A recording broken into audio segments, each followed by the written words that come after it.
Hello and welcome to the Rising Coaches Podcast. I'm your host, Brian Bender, and today's podcast is sponsored by Fulcrum Technologies.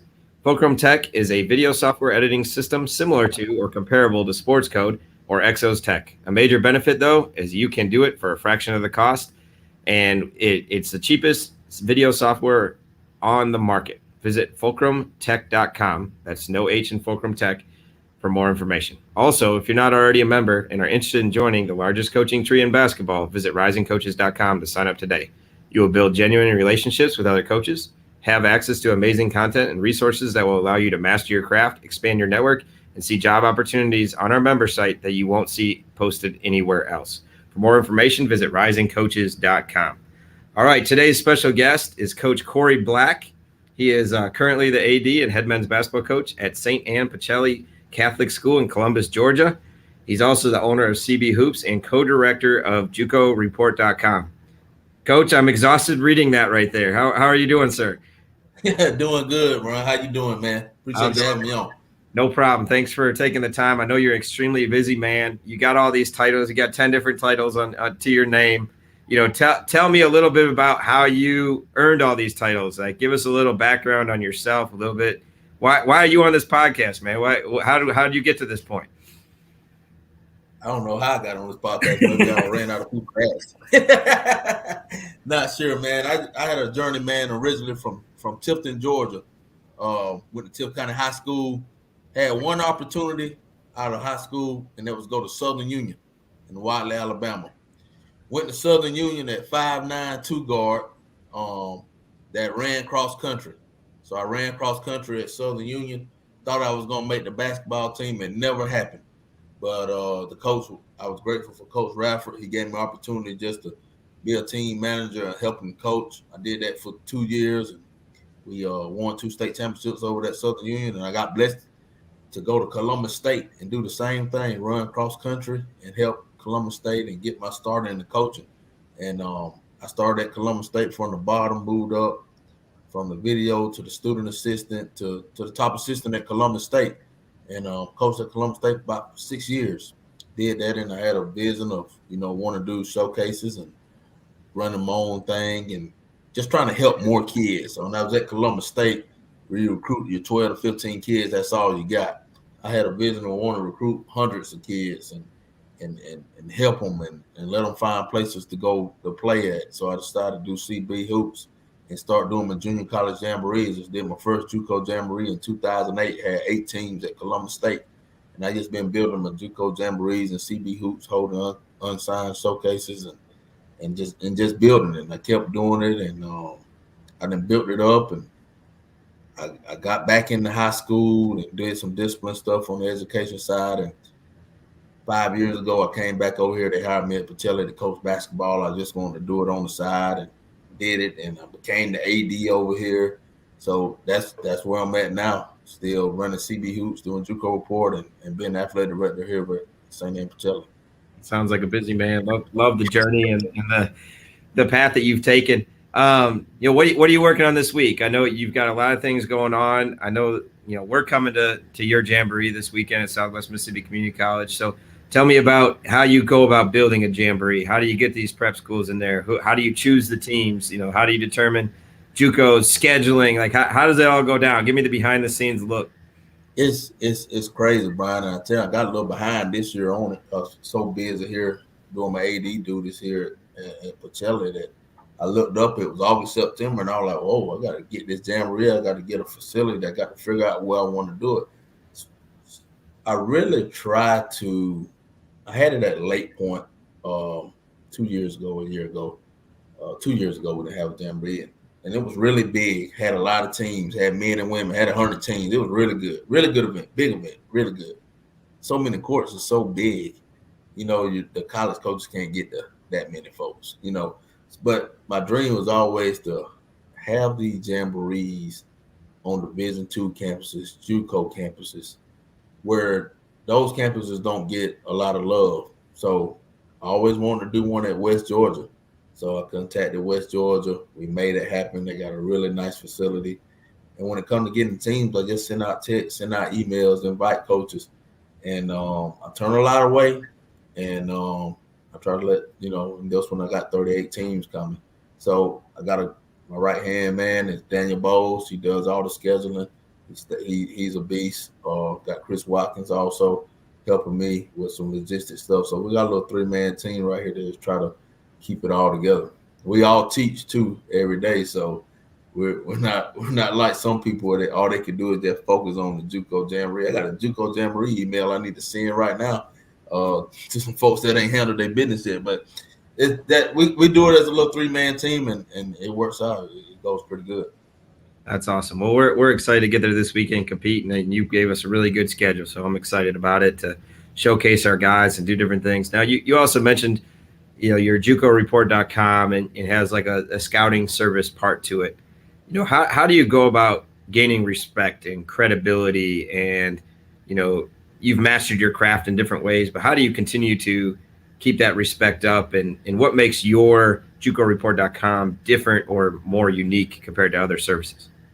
I think for on the Juco report side, we don't chase all the high major Juco players. I think we stay in our lane, and our niche is helping those lower level kids, the low major, mid major, Division II, NAIA. Those kids are the ones that really need the help. We got a lot of people out there that, and the people that's trying to help the high majors, those kids don't need no help. Those kids don't get recruited anyway. So what we try to do, we try to just provide a platform for those kids, those mid-level kids, mid-level, low major, Division II, NAIA, and try to create platforms for them to get a little love too. Definitely, that's awesome. With the mid-major, like we're at Southwest Mississippi Community College, and we've done a really good job of getting guys to the next level. However, we only get 3 out-of-state players. And so we're in essence like a mid-major type Juco. Alabama doesn't have the housing. Georgia, has different funding and different spectrums of it as well. And so, we're not Florida, we're not Texas, we're not Kansas, where we're quote unquote fully funded, but we need guys like you to help promote, the mid-major type Jucos that know what they're doing, but we got a lot of low and mid-major type kids and D2 kids that need your help. So we appreciate that for sure. You've been involved, and you said at the beginning, like, one of the reasons why you started what you're doing is because you care about the mass quantity of those guys that need help. Having been on both sides of it, having coached, having recruited, having been in the jamborees, the prep side, the Juco side, what is it that you've seen recruiters do that you are like mistakes that they commonly make that they may not be aware of?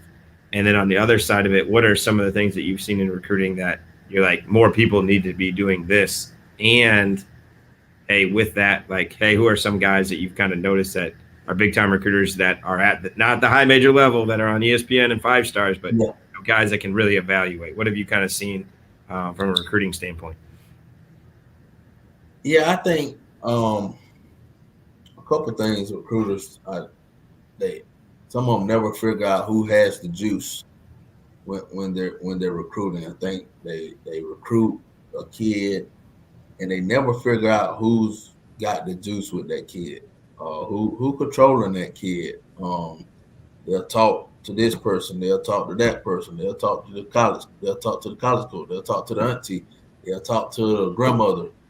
And at the end of the day, the dad might have had the juice, and some coaches never figure out that the dad had the juice.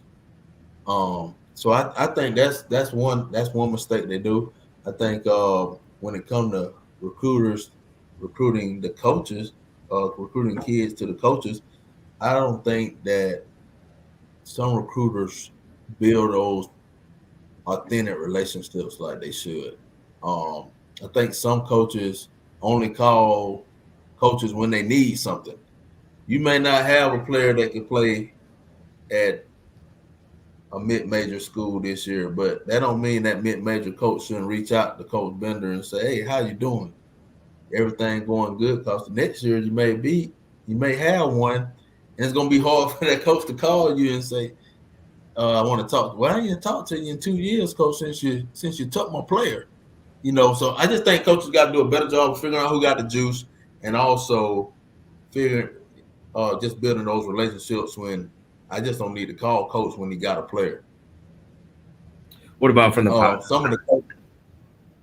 Say that again, Coach. What about from like the positive side? What are some things, major strengths that you've seen, or people that do things that are unique, like outside the box? You're like, that guy really knows what he's doing. What are some things that guy's doing? I see guys write letters still. It's very rare that people still like to pick up the pen, write a letter, put it in the mailbox. Nothing like that. But that nothing's like getting a letter from someone that somebody had to take the time, write that note, put it in the mail, put a stamp on it. Hey, buy. People don't like doing that, but it's some guys out there that does a really good job of that still. It's some guys out there that make sure they make their contacts. They go see them play. They call that player, every other week. Send them a text every day. It's some guys out there that do a really good job of communicating and building that relationship. If you could plug a couple guys, that aren't those high level guys, who have you seen as just like an elite recruiter? I tell you, elite recruiter that's not high major. I think Russ Williamson at Tennessee State does a really good job of recruiting. I think he does a good job.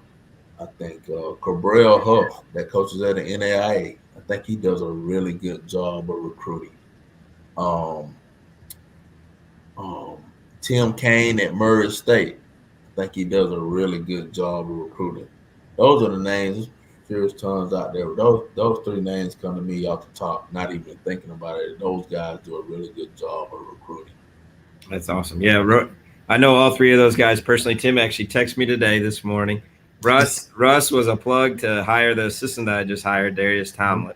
And Russ used to always hit me for play calls. If you ever in the same league with Russ, he used to always call you. When I was at App State, he was at South Alabama. Russ would pick up the phone and be like, Coach, you got play calls on Louisiana Lafayette? Coach, you got play calls on Georgia State? And because he was such a diligent scouter. So right. He's recruited a little bit, but not anybody that he's like gone after hard. And so it's kind of unique to hear. He does the same thing in scouting. He's a very diligent worker. And of course he's a rising coaches member. And Coach Huff, obviously, like he's bounced around to a couple different places and things, but he's glad he's a head coach at that level. And I know you guys are very close. So way to plug him. That's awesome. He doesn't need it though. I don't know if he needs it. I know it. He's rolling.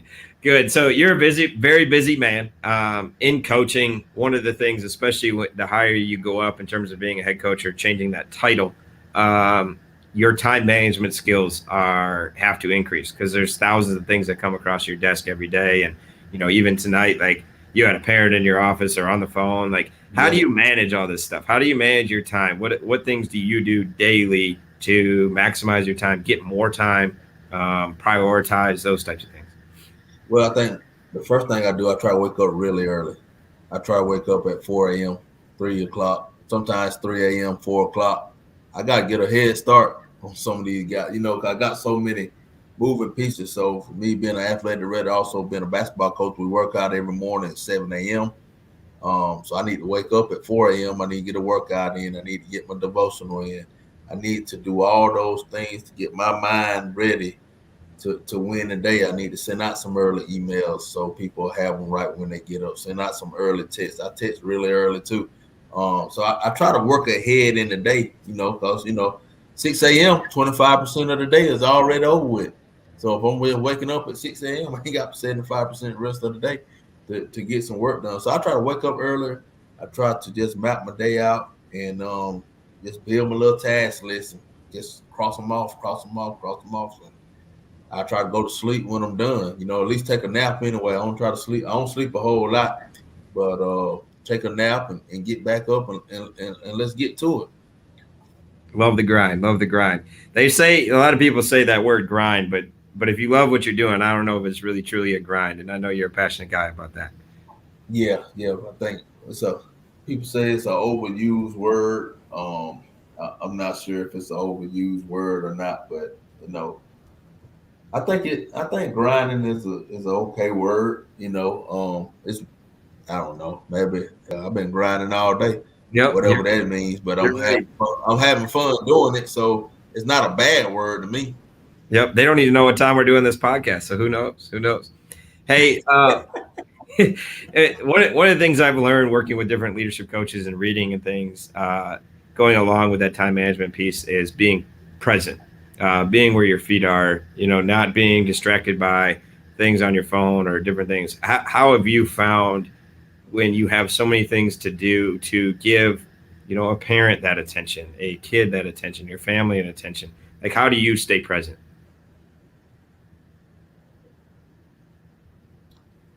Well, I just, yeah, you have to put the phone down. Like, I just had a meeting and I had to go in there with the parent, and I'm thinking about this. I'm like, I got to get on this podcast, but I had to just put my phone down, focus on that.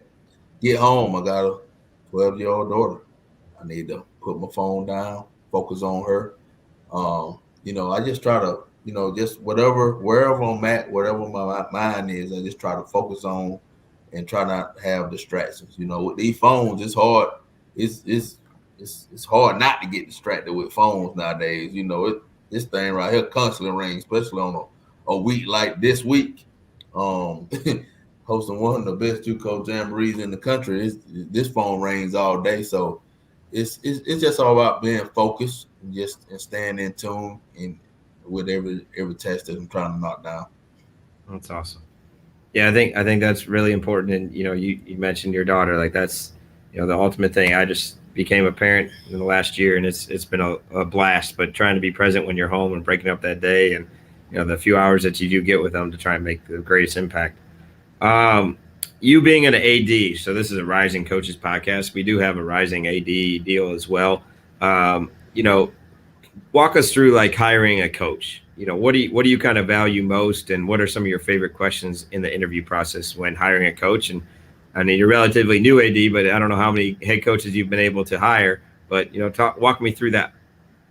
Yeah, I've been lucky. I've hired a football coach. I hired a baseball coach. I hired a volleyball coach. I hired a soccer coach. I've tried to revamp our whole athletics program. What I look for is people that's really passionate about helping student athletes just become a better person. It's not even about the wins for me. It's about making sure we're equipping them with all the tools they need to be successful in life. And where I'm sitting at in this situation at Pacelli, we're not gonna win a whole lot of championships. So we got to win a bunch of championships in life. I hired a baseball coach, and one thing about me, I'm not afraid to hire really good coaches. My baseball coach is a Hall of Famer. He's won over 1,000 baseball games, won 15 state championships. And people are like, you gonna hire him? Yeah, I'm gonna hire him because one, he's a winner. He's hard nosed. He take care of kids. He's connected to everyone. So I hired him. He coached Frank Thomas in high school. Really good guy named Bobby Howard, and he's passionate. That's probably my main thing when I'm looking at hiring folks. Are they passionate about it? Are they really passionate? Do they look for this as just another job? Because if you look at it as a job, it's not going to work with me because I'm high energy. I'm here all day. I work at it. I'm gonna get up early. So I try to find coaches that's just like that. My football coach, he's a 30-year vet, won a lot of games, just an old school football coach. I get here this morning, 6 a.m. I say, Coach, he taking a nap. I say, Coach, what's wrong? I say, Coach, I got here at 4:30. I beat you. So, that's his passion. Got a volleyball coach, really passionate. So it's all about passion is what I look for. And I just talk to him when I'm trying to figure out who I want leading our program. That's the main thing. Are they passionate to lead our kids? Do they have the tools to build them, the student athletes, so when they leave here, they're ready for the world? Passionate, and they have that passion that just fuels them every single day, and competent as well. So You've done a good job in hitting those two, check those two boxes. So having been a head coach, having now been an AD, what do ADs wish coaches would know, and what do coaches wish that ADs would know, or what have you kind of found that like now that you're an AD, you're like, oh crap, when I was a Yeah. coach, I didn't even realize this. And then now that you're an AD, what do you wish your coaches were paying attention to that they may not be? Yeah. That's a good one. That's a good one. The young, especially for young coaches, I pay attention to details. Pay attention to details. Pay attention to take care of your stuff. Take care of your facilities. That's your home. Take care of your players. Those are your kids. Um, as a AD, as a coach, well, on the AD side, I would say that when you look for the coach, I would say probably stay out their programs, ADs, let them run their program. Like I don't get into programs. I let coaches coach.